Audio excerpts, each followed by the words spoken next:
Que ce soit pour des vacances ou pour y vivre, retrouve toutes les informations concernant les visas pour l'île Maurice. Depuis août 2025, les conditions d'obtention des visas et des permis de résidence ont été modifiées. Je t'en parle dans cette vidéo. Hello, moi c'est Jules du blog From Paris to Maurice, expatriée française à l'île Maurice depuis 2018. Je te partage mes bons plans, mes bonnes adresses, la vie sur place, bref, abonne-toi si ce n'est pas déjà fait.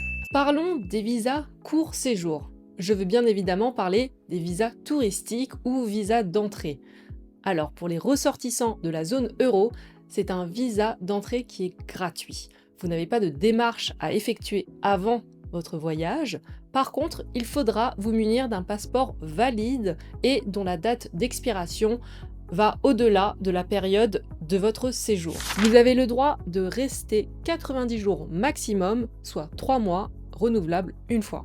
C'est-à-dire que vous avez la possibilité de rester maximum 6 mois sur une année à l'île Maurice en tant que touriste.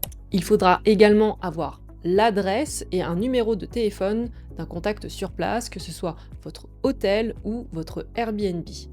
Dernier point, et non pas des moindres, le billet de retour. À avoir absolument, c'est obligatoire. Pour un court séjour, vous en avez sûrement un. Par contre, si vous êtes en phase de transition et que vous êtes en train de vous installer, mais que vous attendez votre permis définitif, il faudra quand même présenter un billet de retour. Moi, mon astuce, c'est d'utiliser le site One Way Fly. Donc, je vais vous mettre le lien en description de cette vidéo. C'est vraiment très pratique. Pour 16 $ environ, obtenez la réservation d'un billet pour n'importe quelle destination. C'est valide, ça passe à la douane sans aucun problème. Et en fait, c'est valable une seule fois. C'est-à-dire qu'une fois que vous l'avez présenté, plus de prise de tête, c'est terminé. On ne parle plus d'échange ou de remboursement. Voilà, vous pouvez passer à autre chose. Alors, comment fait-on pour réserver ces billets de continuation? C'est très simple. Il faut aller sur le site onewayfly.com et cliquer sur le bouton Book Now directement. Ensuite, il faudra rentrer les informations concernant votre itinéraire. Donc, moi, je prends un aller simple au départ de l'île Maurice et à destination de Paris, par exemple. Vous avez le choix sur d'autres destinations, bien sûr. Et il faudra rentrer une date de départ, donc quand est-ce que vous souhaitez partir. Donc, vous avez au maximum 3 mois dès que vous arrivez comme visa. Donc, faites attention à la date que vous choisissez.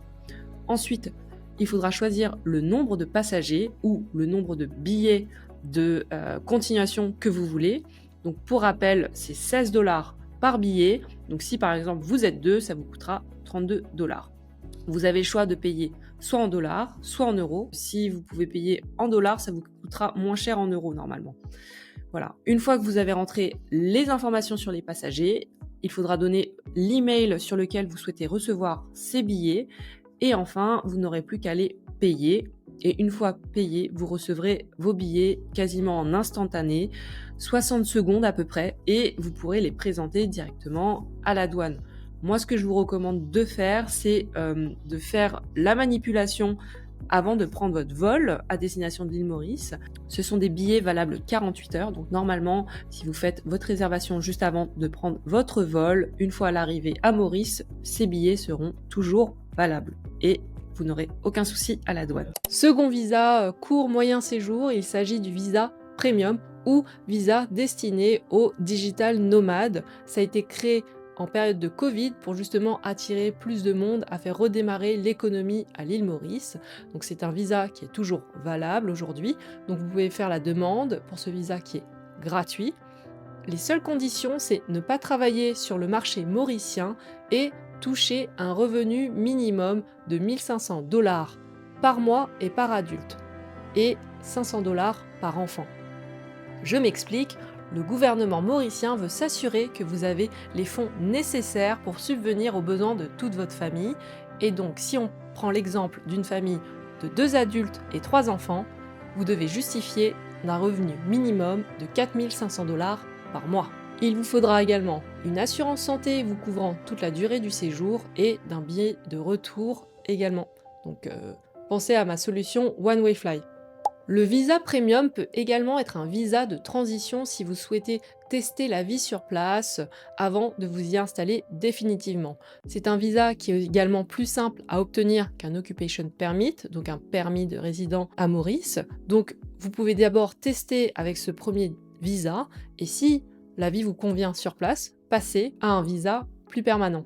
Ce sujet, vous l'attendiez tous, il s'agit du permis de résidence et du permis de travail, soit l'Occupation Permit.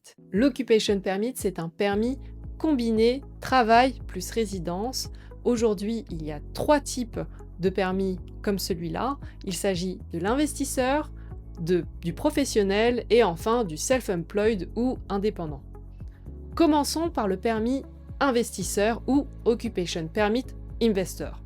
Aujourd'hui, depuis août 2025, il y a 2 options possibles, le permis à 50 000 $ et le permis à 100 000 $. Alors, quelle est la différence? La principale différence, c'est le montant initial à investir. Alors, rassurez-vous, ce ne sont pas des fonds qui vont être bloqués.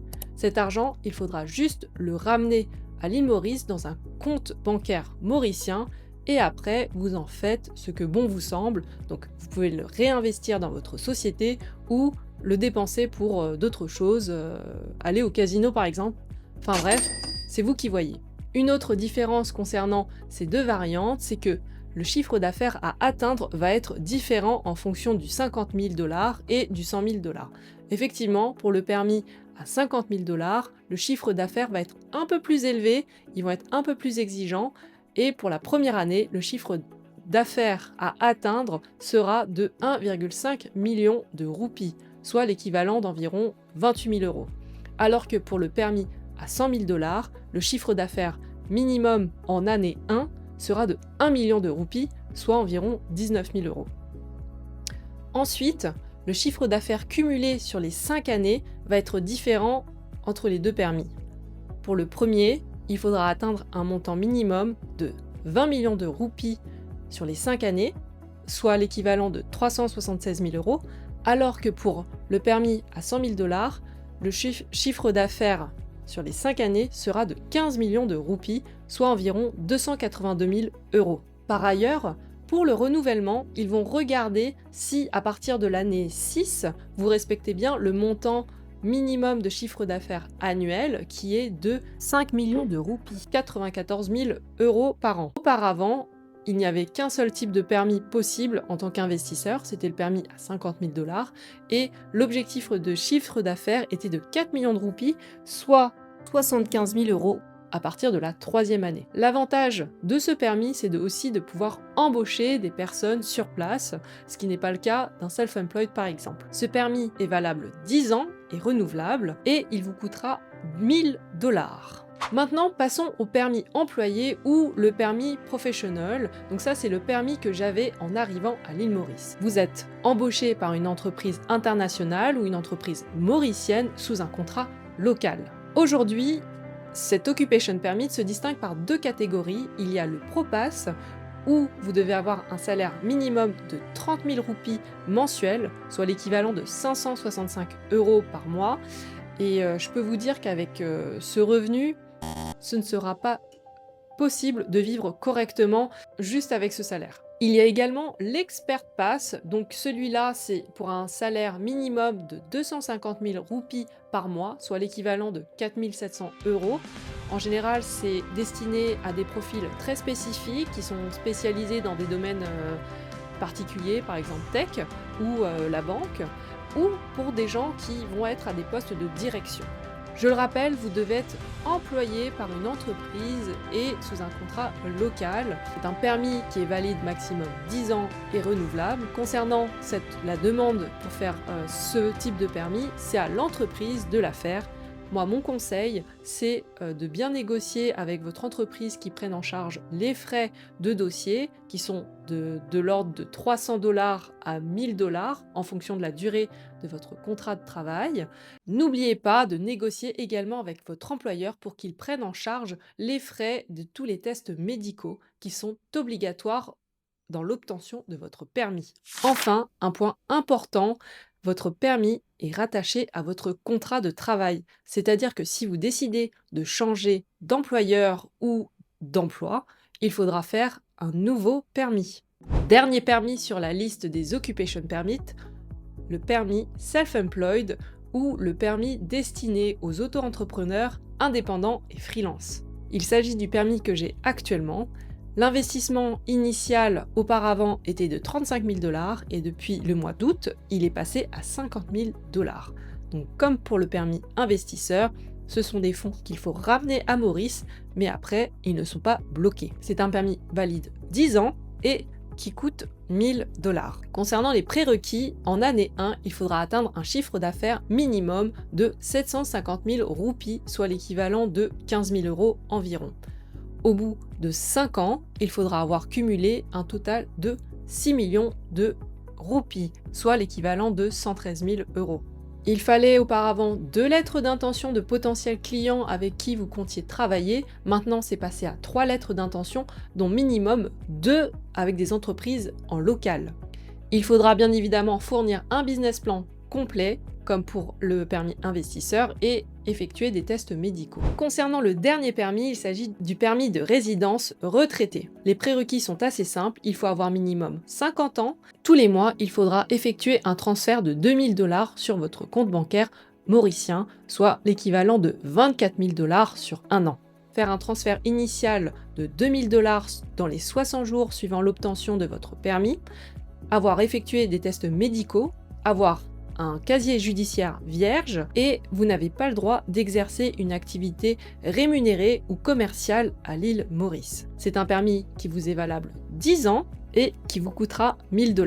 Pour tous les permis, à l'exception du permis de touriste, vous pouvez rattacher des dépendants à votre permis, on appelle ça donc les permis de dépendante. Il s'agit de votre compagnon, époux, épouse et enfant âgés de moins de 24 ans. C'est un visa payant qui coûtera 400 $ par personne. Toutes les demandes de permis se passent via la plateforme NELS, National Electronic Licensing System, qui est géré par l'EDB et le gouvernement mauricien. Alors, concernant les délais, selon la catégorie, cela peut prendre plusieurs semaines, voire plusieurs mois, donc soyez patients. Si vous pouvez passer par un organisme spécialisé pour faire les permis, c'est mieux car ils auront toutes les informations nécessaires et pourront vous renseigner au mieux. Et voilà, vous savez tout, ou presque, sur les permis pour l'île Maurice. N'hésitez pas à aller voir l'article complet sur mon blog et à voir les services que je fournis, notamment du coaching pour les futurs expatriés à l'île Maurice. J'espère que cette vidéo vous a plu, n'hésitez pas à liker si cela vous a aidé. En tout cas, je vous dis à très bientôt.